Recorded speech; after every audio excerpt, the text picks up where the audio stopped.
She had spent years believing she was in control. Rebecca Langley knew the rules. She enforced them with precision, moving through the sky with the quiet authority of someone who had never questioned her own judgment. A passenger seat was either right or wrong. A uniform meant respect. The rules were simple until the day they weren't. Until the day she tried to remove a man from first class. Without checking his ticket, without confirming his name. Because, in her mind, he didn't belong there. But what happens when the man you try to kick off the plane isn't just any passenger? What happens when he owns the airline? And what happens when, for the first time, you are forced to see yourself the way others have seen you all along? As Rebecca's world unravels, as she falls from the highest seat of power she had ever known, one question lingers in the silence. Where does certainty go when the truth arrives? Before we start, comment below where in the world are you watching from today? Hit like, subscribe, and turn on notifications, because this is a story you won't want to miss. Now, let's begin. The cabin of Flight 227 was quiet, wrapped in the stillness that only came when passengers settled into their seats. Letting the hum of the engines soothe them into detachment, people buried themselves in newspapers, in the glow of their screens, in the weary silence of business travel. Rebecca Langley walked the aisle with the practiced ease of someone who had long since mastered the art of control. She was the kind of flight attendant who had spent years believing she could read a person in an instant who belonged. Who didn't? Who was trouble? Who could be ignored? She wasn't cruel, at least not in a way she could admit to herself. She was efficient. She reached the first-class cabin and scanned the seats. That's when she saw him.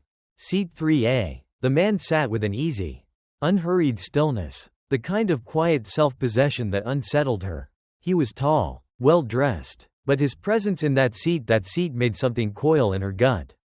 His suit, though expensive, was too understated. His wristwatch, though polished, wasn't the showy kind she was used to seeing in first class.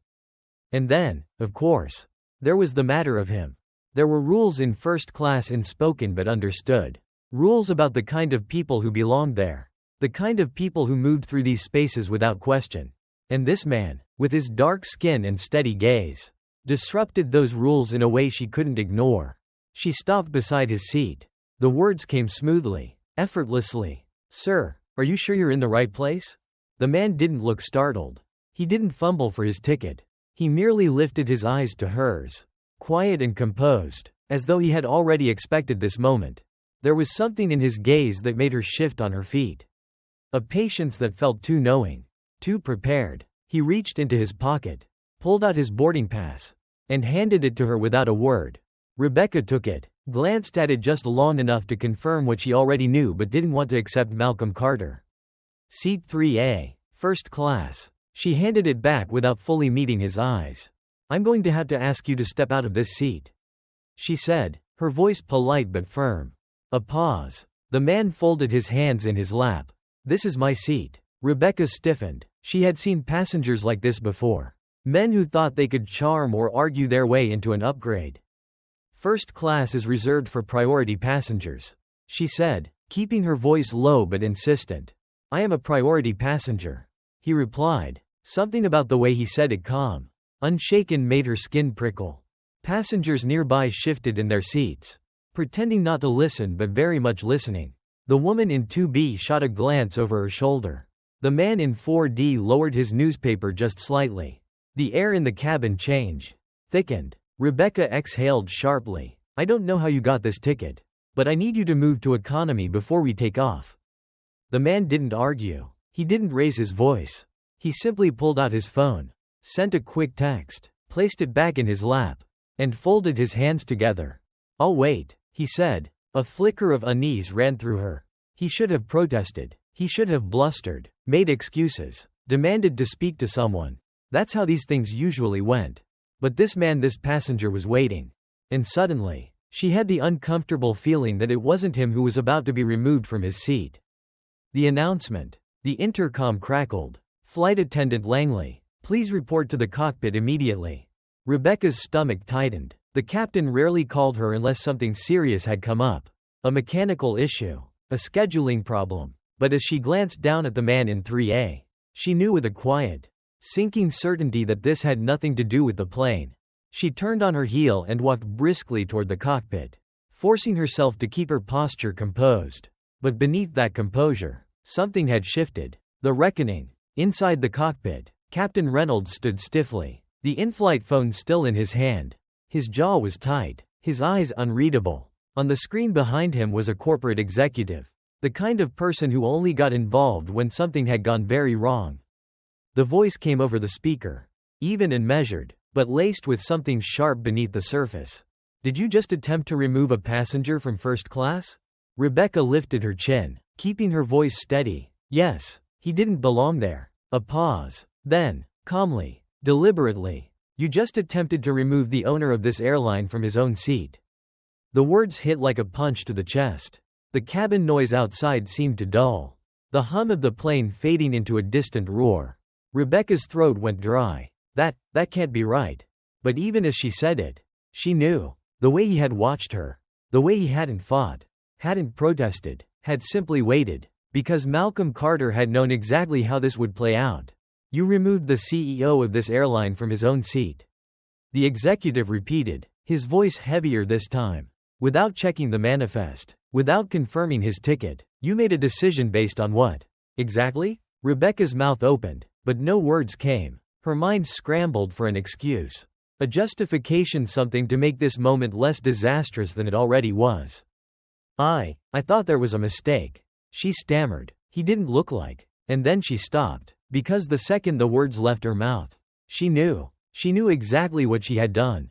The captain exhaled through his nose, frustration clear in the set of his shoulders. The voice on the other end didn't wait for her to recover. We'll be discussing your actions when this flight lands. But for now, you will return to first class, apologize, and personally escort Mr. Carter back to his seat. Rebecca's stomach twisted. She had never been asked to publicly correct herself before. Passengers didn't question her authority, she was the one who gave instructions, not the one who took them. And now she was expected to walk back into that cabin and admit, in front of everyone, that she had been wrong. The captain said nothing. He just gave her a small nod toward the door. The conversation was over. There was no argument to be made. She swallowed hard, turned, and made her way back down the aisle, every step heavier than the last. The apology, that wasn't enough. When she reached first class, Malcolm Carter was exactly where she had left him. He hadn't moved, hadn't caused a scene. He had simply waited. And now, as she stopped beside him, the attention of every nearby passenger shifted to her.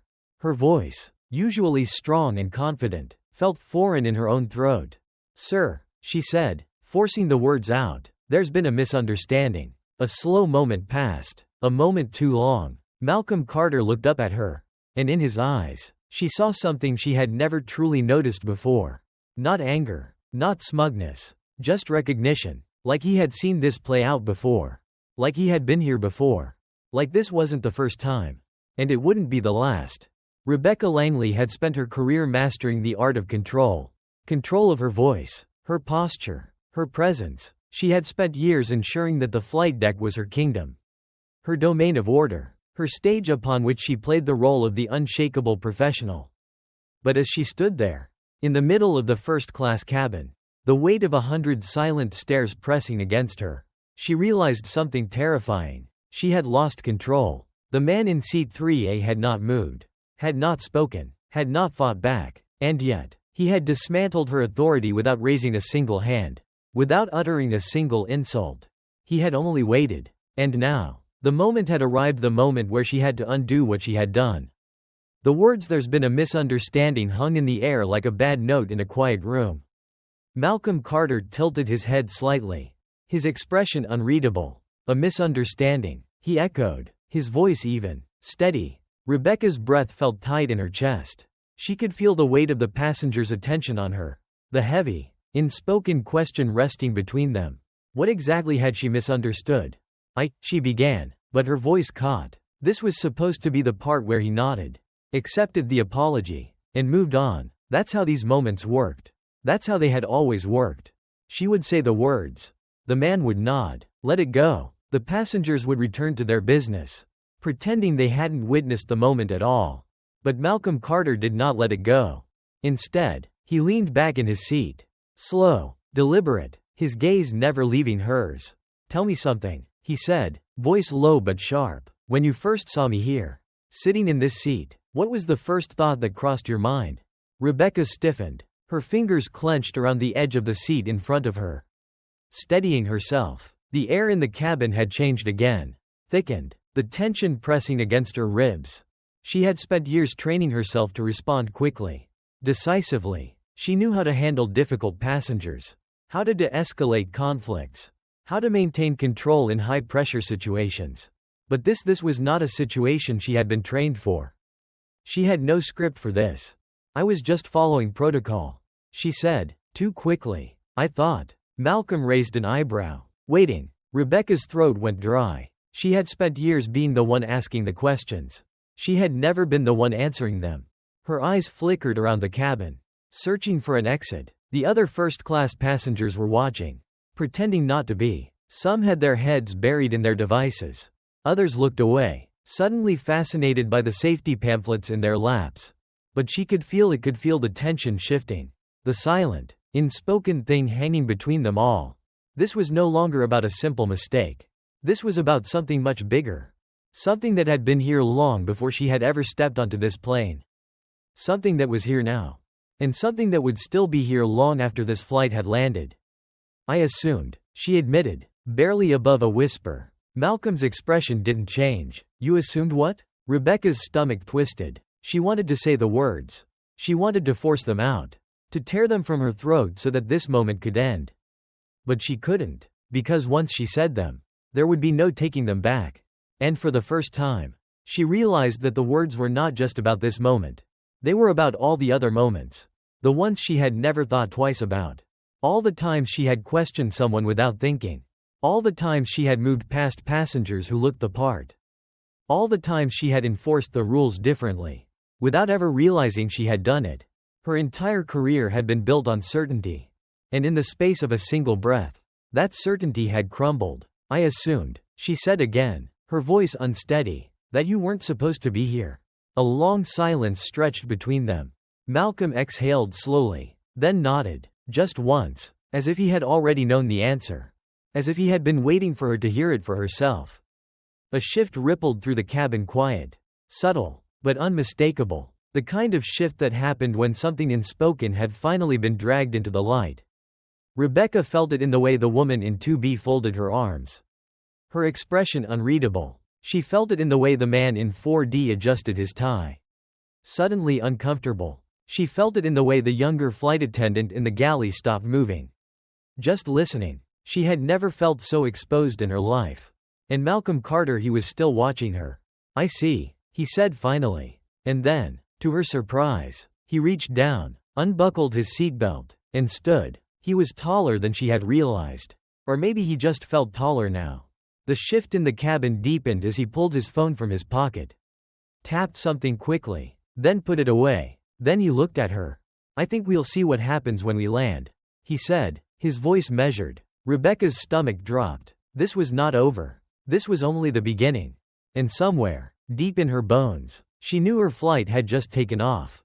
But her freefall had already begun. Rebecca Langley had spent years believing in the rules. The rules were what kept things in order. The rules told her who belonged where, who was entitled to what, and how things were supposed to work. But the rules, she was beginning to realize, had not been written for men like Malcolm Carter. And they certainly had not been written for moments like this. She stood frozen in the aisle as he settled back into his seat.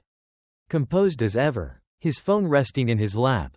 He was not fuming, not demanding, not raising his voice. He was waiting. And somehow, that was worse. Because Rebecca had seen this before, not just in herself, but in others. In the way the world worked. The people who had power never had to shout.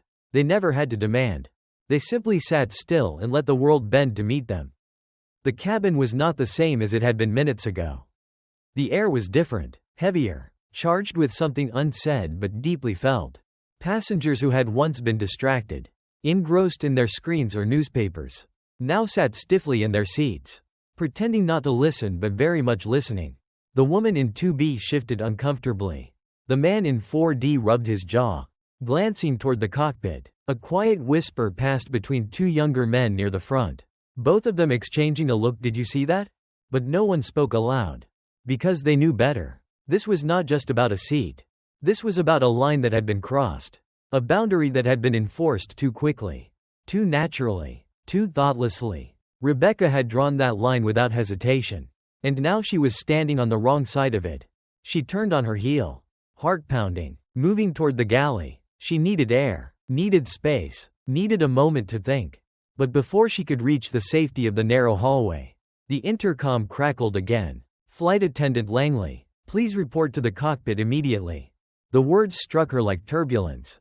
She swallowed hard, straightened her uniform, and forced herself forward. The cockpit. The cockpit was small, enclosed, humming with the quiet efficiency of a machine in motion. Captain Reynolds was standing near the control panel. His expression unreadable. He was an older man. The kind of pilot who had seen it all: emergency landings, mechanical failures, unruly passengers. But now, he was looking at her like she was the emergency. The in-flight phone was still in his hand. And on the screen behind him, a face she recognized but had never expected to see on a flight like this. The regional director of operations. Her stomach twisted. Rebecca had worked for this airline for nearly a decade.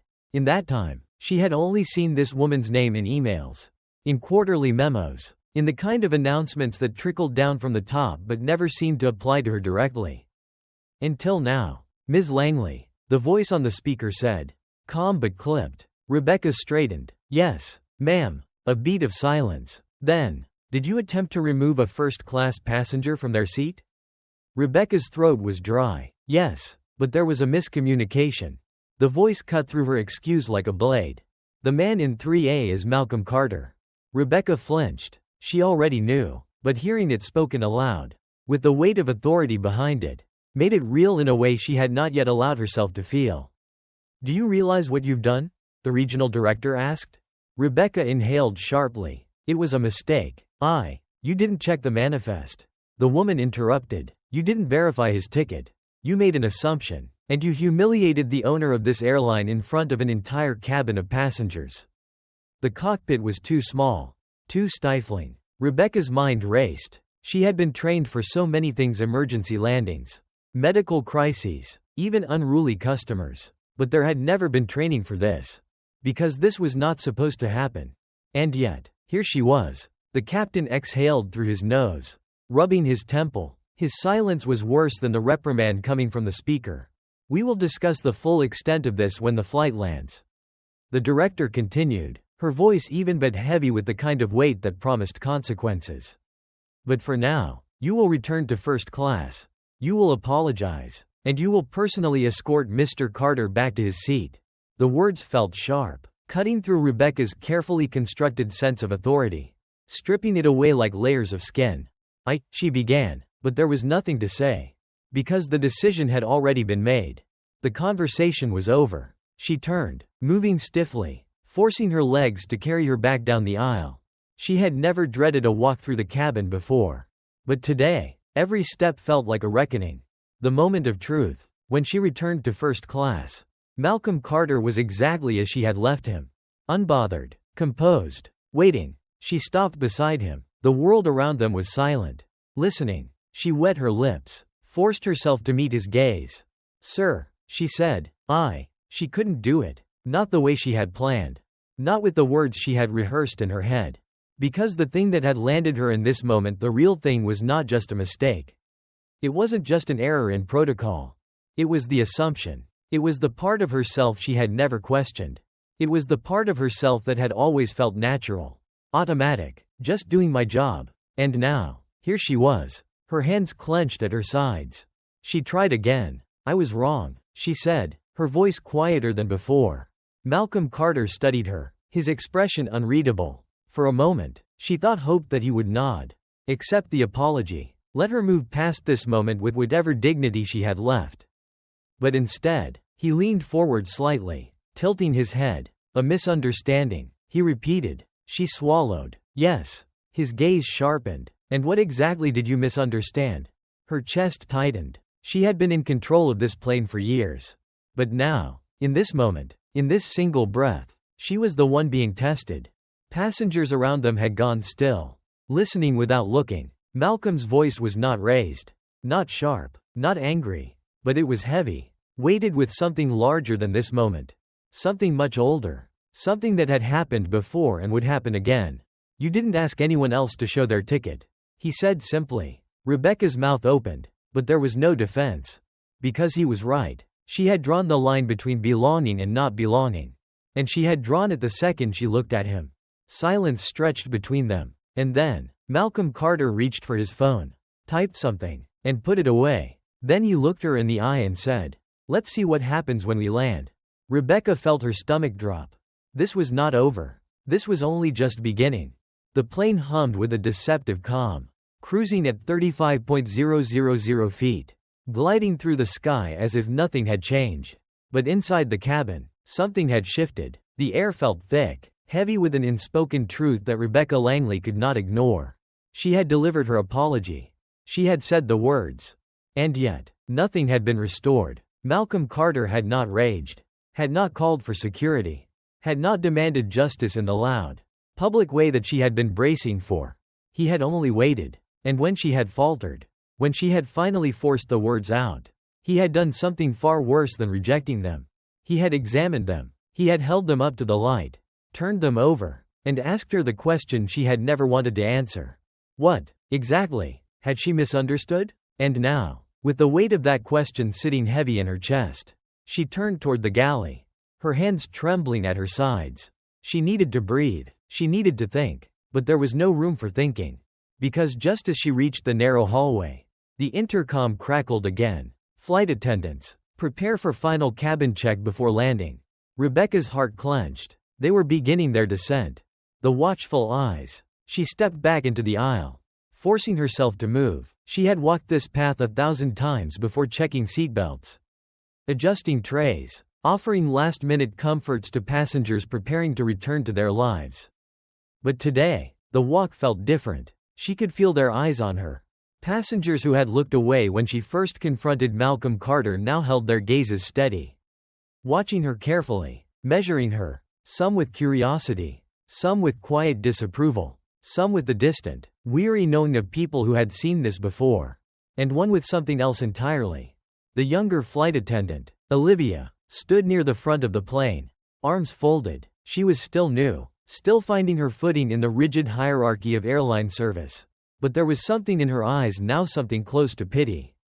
Rebecca hated that. She had been the one who trained women like Olivia. She had been the one to teach her the unspoken rules of the job, the delicate balance of authority and service. And yet, now, Olivia was looking at her like she was the lesson. Rebecca set her jaw and moved forward, forcing herself to check the final rows. As she reached first class, her breath caught. Malcolm Carter was watching her. Still composed, still unshaken, still waiting. He was not interested in punishing her. Not yet. He was waiting to see if she understood. And the truth was, she didn't know if she did. The landing. The plane dipped slightly as it began its descent, the hum of the engines shifting as they adjusted for landing. Rebecca's hands clenched into fists. She wanted this flight to end. She wanted the solid ground beneath her feet, the cold distance of the airport terminal, the safety of protocol and process. Because as long as they were in the air, she was trapped in this moment. But just as she let herself believe that relief was coming, the intercom buzzed again, and this time, the voice was different. It was the captain. "Ladies and gentlemen, we ask that you remain seated as we have a special crew matter to handle before deplaning." A ripple of confusion moved through the cabin. Passengers frowned, exchanging looks. But Rebecca already knew. Her stomach dropped. This was about her. She turned toward the front of the plane. And as she did, she caught a glimpse through the small oval window near the exit. 2 uniformed security officers were standing just beyond the jet bridge, waiting. The freefall had just begun. The judgment. The plane rolled to a smooth stop, the overhead seatbelt signs flicking off with a soft chime. But no one moved. There was an eerie stillness in the cabin, an unspoken understanding that something was happening. Rebecca's body felt disconnected from her mind as she moved toward the cockpit, her breath shallow. As she stepped inside, she saw him. Not Malcolm Carter. Not the captain. Someone worse. A man in a tailored gray suit stood near the flight deck, a company-issued tablet in his hands. He had the polished, Clipped presence of someone who did not enter situations lightly. The senior operations manager. Rebecca had only ever heard his name whispered among the crew. The kind of executive who only arrived when things had gone very wrong. And now, he was here. "Ms. Langley," he said, not unkindly, "we need to have a conversation." Rebecca swallowed hard. "Yes, sir." He turned the tablet toward her. Her blood went cold. Passenger complaints. Multiple. Some anonymous. Some named. All submitted mid-flight. Every single one detailing the same thing. Her mistreatment of the man in 3A. She opened her mouth to defend herself. To explain. To argue that this was all a misunderstanding. But before she could, the operations manager spoke. "You failed to follow protocol," he said evenly. "You removed a first-class passenger from his seat without verifying his credentials. You escalated a situation unnecessarily. And, worst of all," he paused, his gaze steady, "the passenger you humiliated was not just anyone." Rebecca felt a sharp pressure behind her eyes. She knew what was coming. She had known the moment she realized who he was.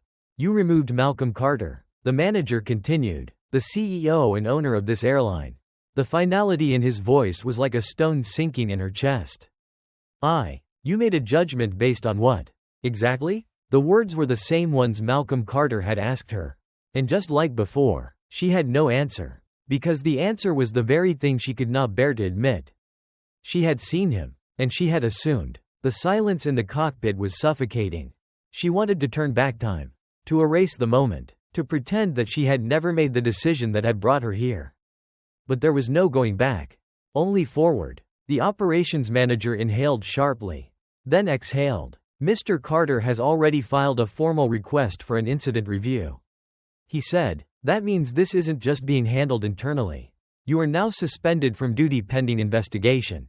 Rebecca's breath hitched. Suspended. The word felt foreign. Unreal. She had spent years enforcing the rules. And now she had become the rule that had been broken. The operations manager tapped the tablet. "Finalizing something. You will be escorted off the aircraft. Further instructions will follow." Rebecca's world tilted. She had climbed the ranks for years. She had maintained order. She had believed in the rules. And now, she was the one being removed. She turned toward the exit. Her steps slow, heavy, weighted with something she could not name. As she stepped into the main cabin, the passengers were still seated, watching her with unreadable expressions.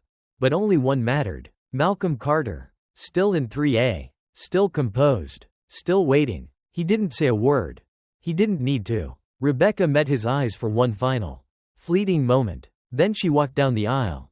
Past the passengers she had once controlled. Past the seats that had once been hers to manage. She reached the jet bridge. Stepped onto the cold airport floor. And finally, let herself fall. Rebecca Langley had walked off countless flights. Stepping onto the jet bridge with the assured confidence of someone who belonged. Not this time. This time, her steps were unsteady. Her breath short. Her uniform once a symbol of control now feeling like a burden she could not shed. The cool air of the terminal hit her skin like a slap. But it did nothing to clear the thick fog pressing into her chest. She was being watched, not just by the passengers she had left behind on the plane, but by the airport staff. The other flight attendants passing by.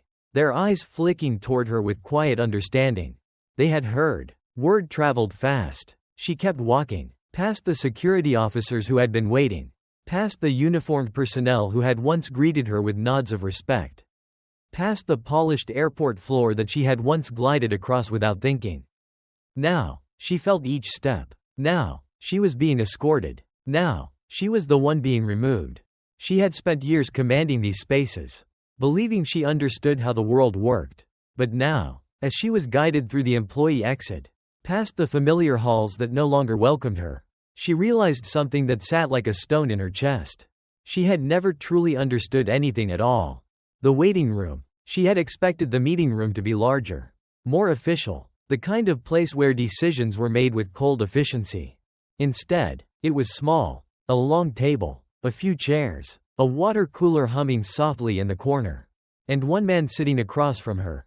The operations manager had not spoken much on the walkover. He had only gestured for her to sit, pulling out a company-issued tablet, his fingers tapping across the screen with quiet precision. Rebecca sat stiffly, her hands clasped together in her lap. Your suspension is effective immediately, he said, without looking up. The words should have shocked her. But she had already known. She had felt it the moment she stepped off the plane. She swallowed. For how long? That depends. She frowned. On what? For the first time, he met her gaze. On what Mr. Carter decides. A slow, unbearable silence stretched between them. She had been bracing for this. But the finality of it made her breath catch. Malcolm Carter had not fired her on the spot. He had not humiliated her publicly.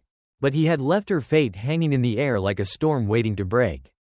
Rebecca exhaled sharply. So, that's it? My career is in his hands? The operations manager tilted his head slightly. His expression unreadable. You put it in his hands the moment you assumed he didn't belong in first class. She flinched. The words landed with an almost physical weight. Because they were true. The reckoning. She had spent her career justifying herself. She had believed she was fair. She had believed she was objective. She had believed she was simply enforcing the rules. But what had the rules been? Really? Had they been policies she followed without bias? Or had they been assumptions? Learned and unchallenged, passed down in silence? She had always told herself she treated every passenger the same. But when she had looked at Malcolm Carter, her first instinct had not been to check the manifest. Her first instinct had been to decide. To decide, with one glance, that he did not belong. To decide that he needed to prove himself in a way the other passengers never had to. And now, she was the one being made to prove something. She had never felt small before. Not in this uniform, not in this job, but as she sat in that chair, waiting for a decision she had no power over. She understood something that she had never allowed herself to understand. This was not just about her. This was about all the men and women she had treated differently without even realizing it. This was about the ones who had never spoken up, the ones who had accepted the humiliation, the ones who had swallowed the discomfort because they always knew that nothing would come of it. Because the world had already decided what their complaints were worth. And for the first time, Rebecca was sitting on their side of the table. The call, a knock at the door made her breath hitch. A younger employee stepped in, holding out a phone. Mr. Carter is on the line. Rebecca's fingers were ice cold as she reached for it.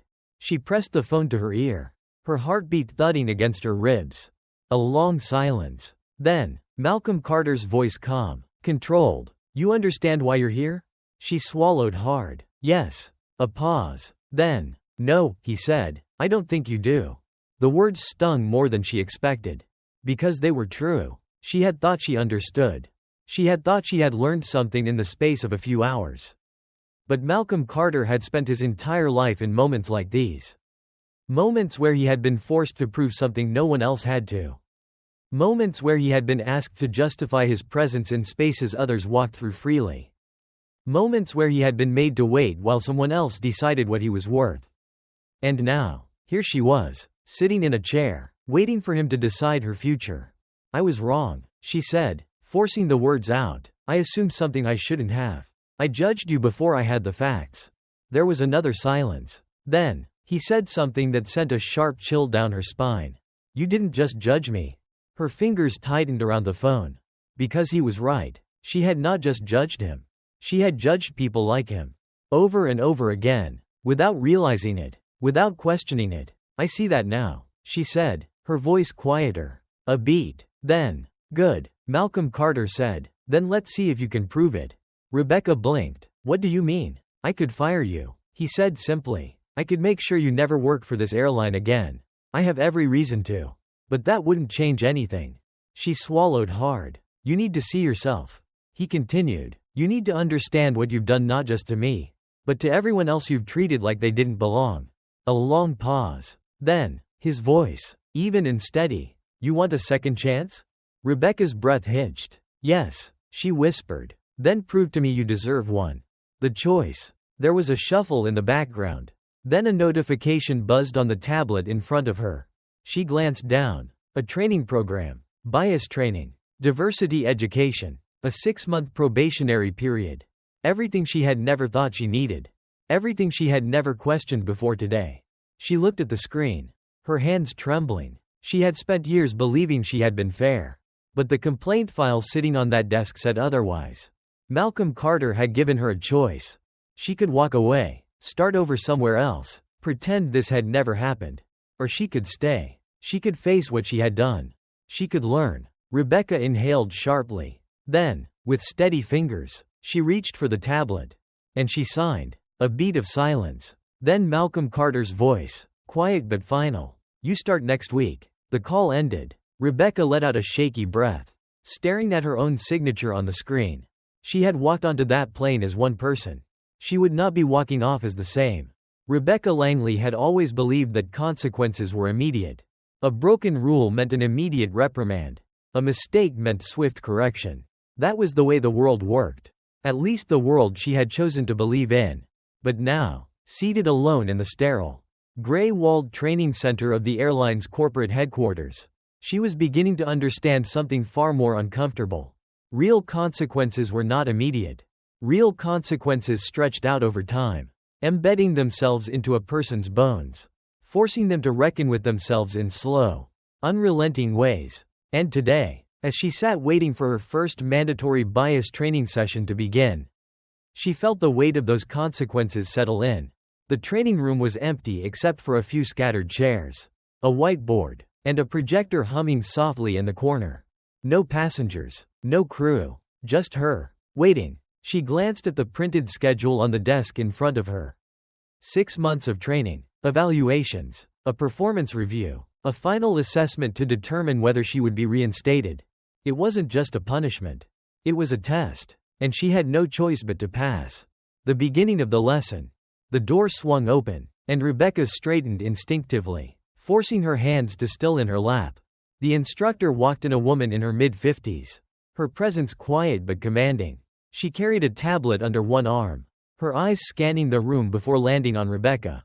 She said nothing at first, just studied her. Rebecca held her gaze, resisting the urge to shrink under the scrutiny.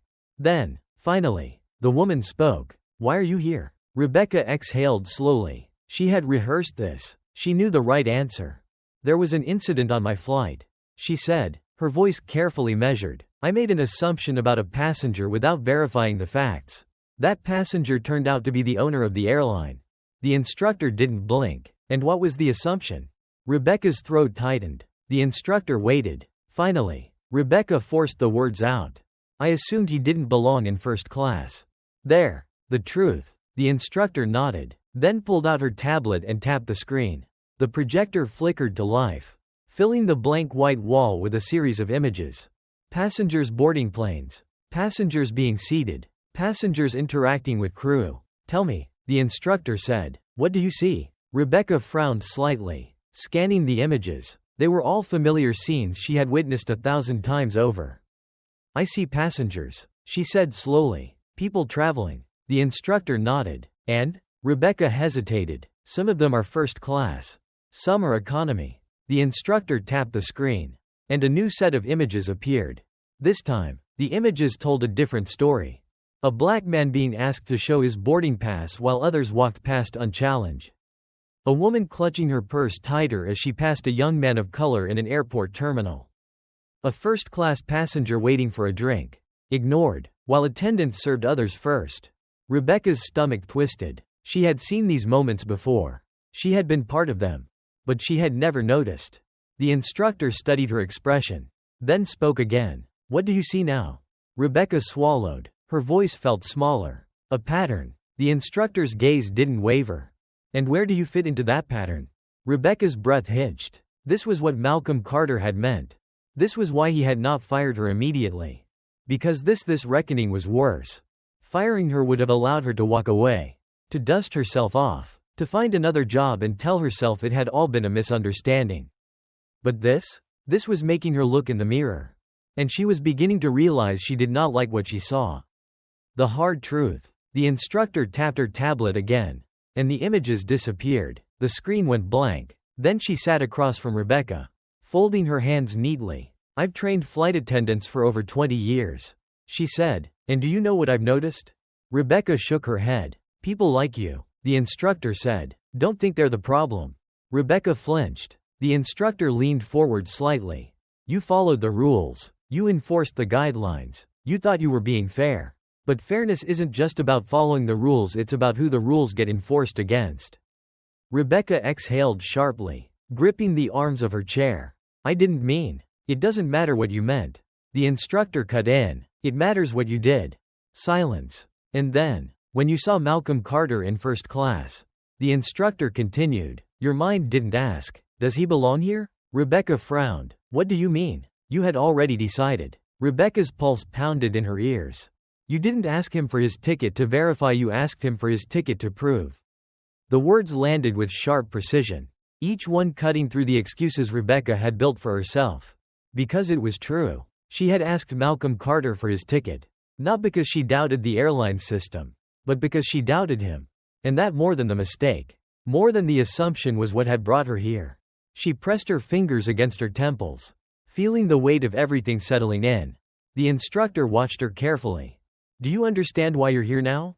Rebecca closed her eyes for a long moment.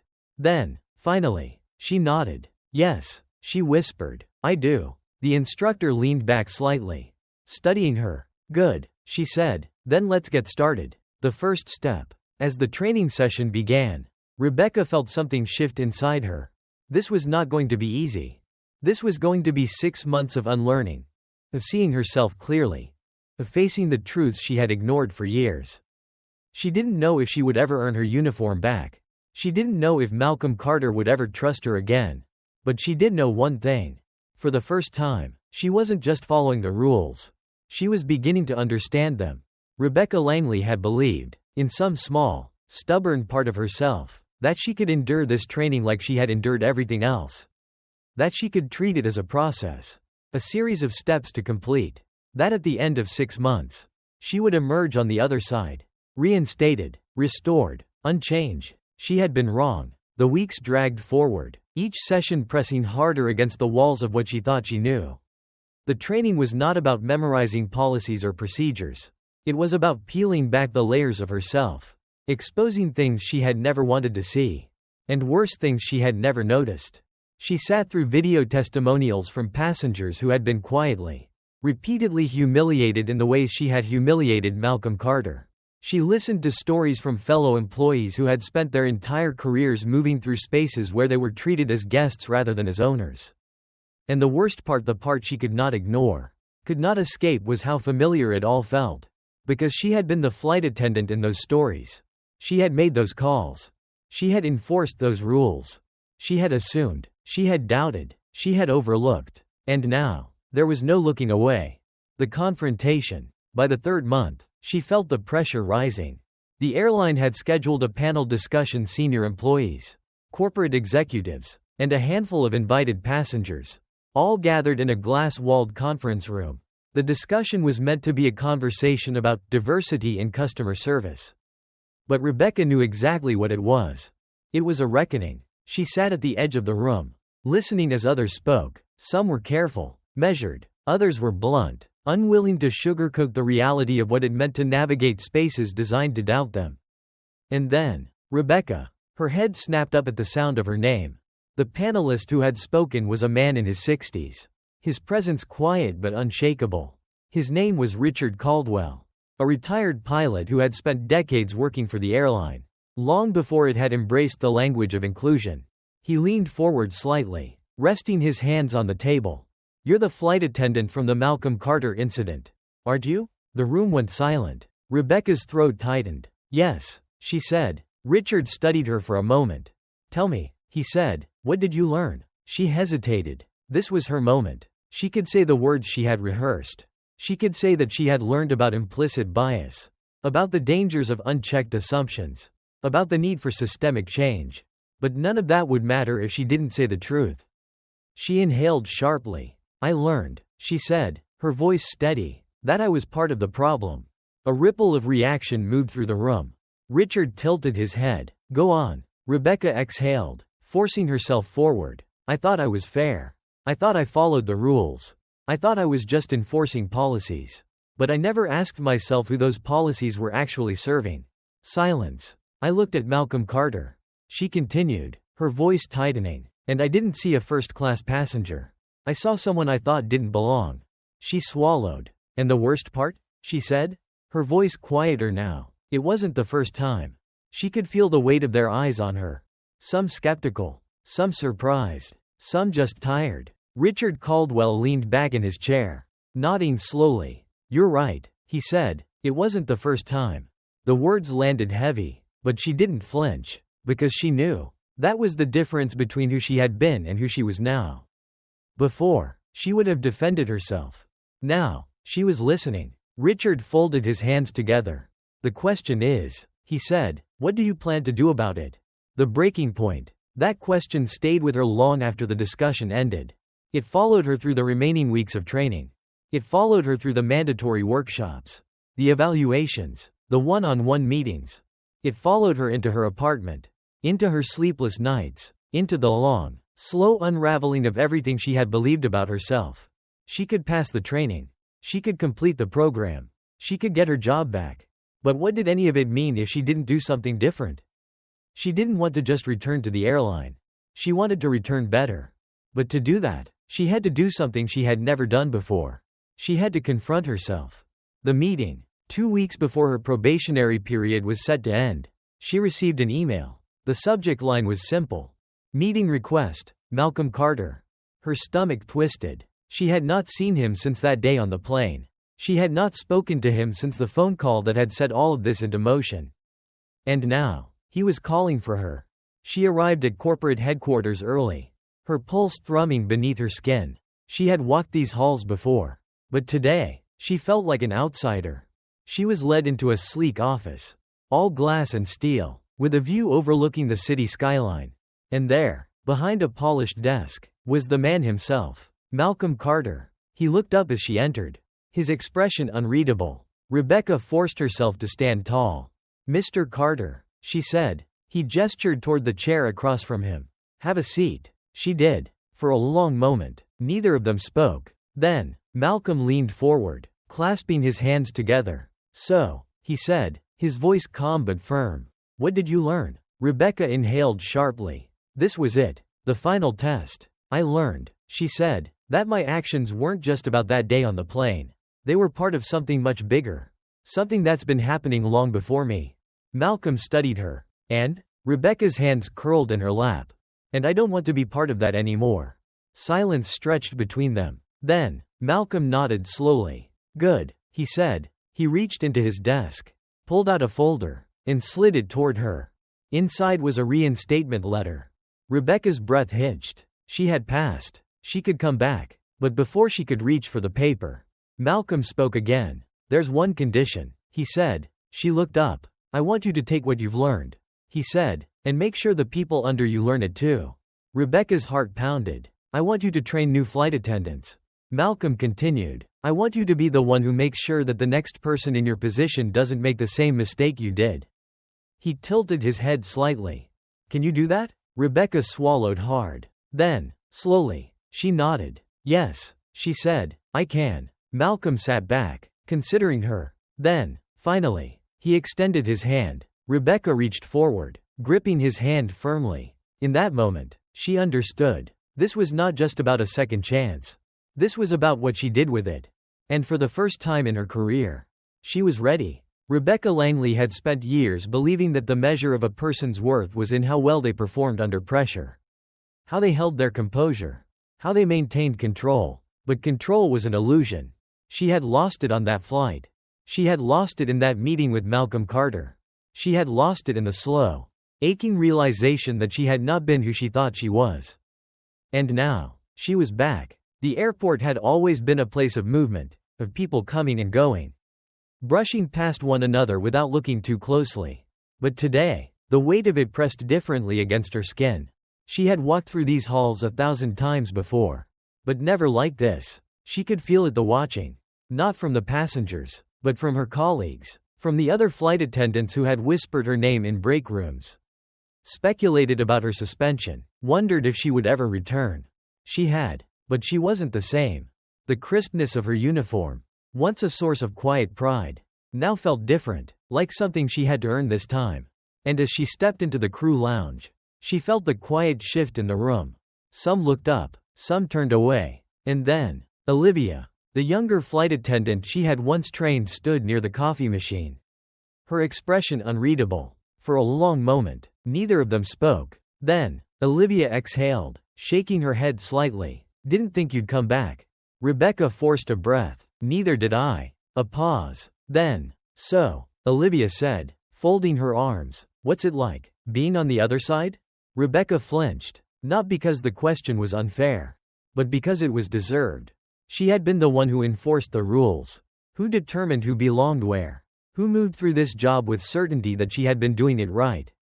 And now? Now she knew what it felt like to sit in a room and be judged. Now she knew what it meant to be told she did not belong. Now she understood something deeper, something that had always been there, just beyond the edge of her understanding. Now, she saw. Rebecca met Olivia's gaze. It's not just the other side, she said quietly. It's the same side. I just didn't realize it before. Olivia studied her for a long moment. And then slowly, almost imperceptibly, she nodded. Rebecca felt something in her chest loosen. Then, just as quickly, the moment was gone, because the next flight was boarding. And she had work to do. The first test. The call came over the intercom: final boarding for Flight 326. Service to Chicago. Rebecca took a steady breath and moved toward the gate. This was it, her first flight back. She stepped onto the plane, her fingers trailing along the edge of the doorframe as she entered the cabin. Everything looked the same. The rows of seats, the muted hum of the engines, the passengers shuffling down the aisle, dragging their lives in suitcases behind them. But she was not the same. She took her position near the front, greeting passengers as they boarded. Her smile was measured but real, no longer just a reflex. Then, a man stepped onto the plane. Tall, dark suit, calm presence. Not Malcolm Carter, but someone who reminded her of him. A younger man, well-dressed but understated, his expression careful, the way people's expressions became when they had spent too many years being watched. He moved toward first class. And Rebecca felt it. The old instinct, the flicker of hesitation, the question forming in her mind before she could stop it. Is he supposed to be here? Her breath hitched, because now she heard it. She heard it for what it was. Not protocol, not professionalism, not the rules. Just a question she had been taught to ask. And she had been taught wrong. The man settled into his seat, adjusting his watch. He was not looking at her, not bracing for confrontation. But she had seen Malcolm Carter's expression that day. And she knew. Men like him expected the question. They had learned to wait for it, to steel themselves against it. Rebecca felt her pulse quicken. And then, she moved forward, adjusting the tray table in front of him. Not checking his ticket. Not asking him to confirm his seat. Just moving. Because he belonged there. Because he always had. And because, this time, she knew it. The plane doors closed. The engines roared to life. And Rebecca Langley, for the first time in her career, understood the weight of the sky between them all. The flight forward. As the plane climbed, she looked out the window, watching the world grow smaller beneath her. She had fallen. She had been broken apart. But maybe, just maybe, she had learned how to fly again.